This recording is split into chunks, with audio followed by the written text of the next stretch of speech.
Right, if you thought this was going to be your big chance to see me in exercise gear, I'm not going to let that happen. Oh, I'm sorry, we've got to draw the line somewhere.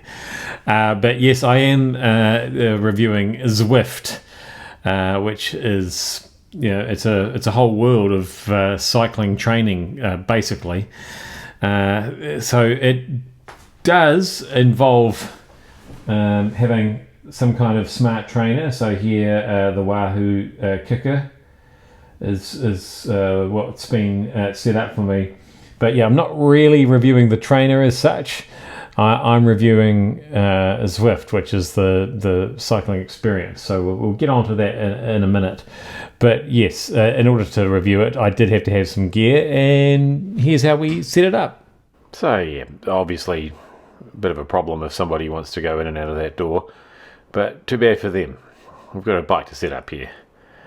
Finding a bike with no back wheel, that was the really hard part. As you can see, I'm appropriately dressed for calibrating the bike. And little did I know that he hadn't tightened the seat up properly, and the first time I worked out on it, I got that sinking feeling. Now, there's a number of different ways that you can use Zwift. What you will need a trainer of some kind, and the best kind is a smart turbo trainer like this, because what it does is it feeds information about your power and your cadence back to your source device. And also, will adjust the resistance accordingly if you're doing a training program. So the bike itself is just a standard kind of a road bike with the back wheel missing, obviously. The guy came and took the back wheel away when he installed it for me. Obviously didn't trust that I wasn't going to ride off down the street with it. Fan. That's not compulsory, but it's useful because it's a hot and sweaty situation. And you're going to need some kind of screen. So here we're using an iPad, but you can actually run this off a PC or a laptop. And some people put a big monitor on the wall.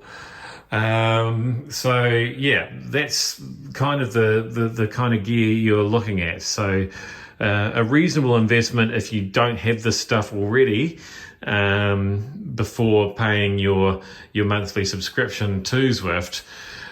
So what do you get for that?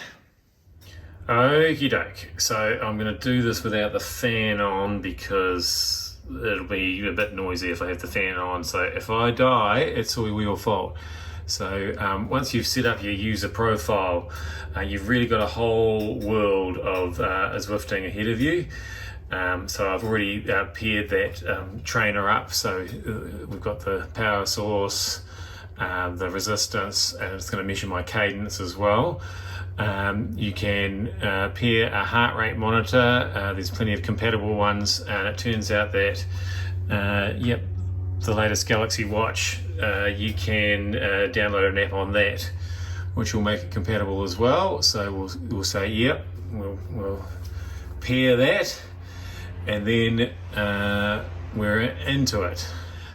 You can meet other people in other places in the world of Zwift, or you can just go for a ride. You can join a ride. You can join a bunch of people. You can join people that set the pace for you.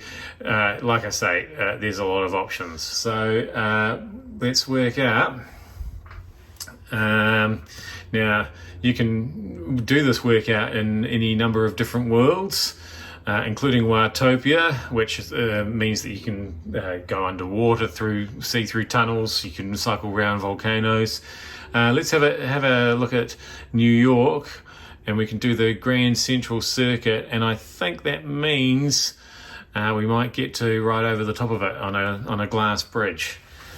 So here we are, riding above Central Park on a glass bridge, just like you do when you're out training.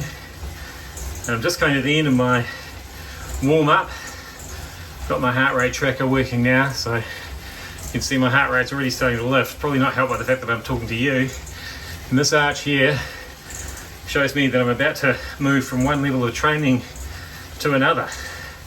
And you get these helpful little bits of advice come on the screen to help you focus on your technique warn you when the intensity levels are about to change.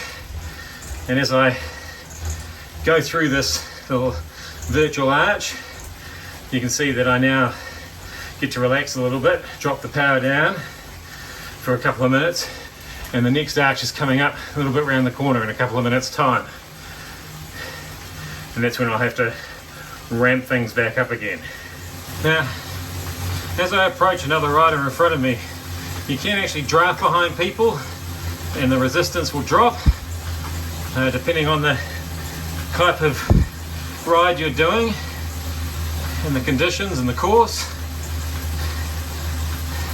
So sometimes if you're in a group, people can have turns leading the pack and providing a little bit of wind resistance for the rest of the pack, just like on a real ride.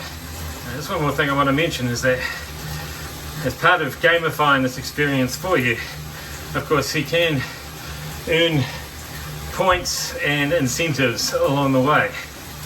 So although my outfit looks fairly corporate Zwift at the moment, you can, the more you do, the more courses you complete, the further you travel and the more time you spend riding, you'll earn points to be able to do things like change your helmet, change your shirt, change your bike even, change your shoes.